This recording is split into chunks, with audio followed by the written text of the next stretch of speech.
Hi everyone, welcome back to my channel. তো তোমরা আশা করি বুঝতেই পারছো আমরা কোথায় এসেছি। তো যেহেতু আজকে ক্রিসমাস, তো চলে এসেছি আমরা চার্চে। আর দেখতেই পাচ্ছ কত ভিড়। আর এদিকে আমরা গাড়ি পার্ক করে একটু ভেতরে যাব ভেবেছিলাম, বাট ভেতরে আর যেতে পারিনি কারণ এত ভিড় ছিল আর সামনে এত জুতো ছিল, ওখানে আর জুতো আমি রেখে যাওয়াটা সেফ মনে করিনি, তাই আর ভেতরে যাইনি। সামনের দিয়ে যতটা দেখা গেছে সেগুলো আমি একটুখানি ক্যাপচার করেছি। এই দেখো ভেতর, আমি মানে ভেতরে আর ঢুকিনি, আর বাইরের দিয়ে দেখাই যাচ্ছিল। আর এই দিকে দেখো ছোট্ট যিশুকে এই জায়গাটায় সুন্দর করে সাজানো হয়েছিল। তারপর ওখান থেকে বেরিয়ে আমরা একটু এগোতেই দেখি এরকম একটা জায়গা, আর এখানে আমরা জানি না, সবাই ঢুকছিল তো আমরা ভাবলাম যে ভেতরে এত কিছু আছে।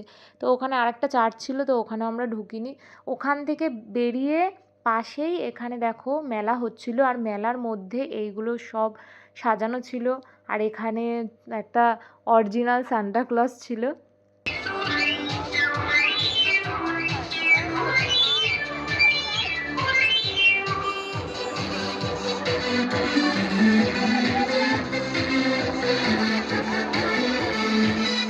তো তারপর আমরা ওখান থেকে চলে আসি বাড়ি। তো ভিডিওটা এই পর্যন্তই, ভালো লাগলে একটা লাইক করে দিও। চলো বাই।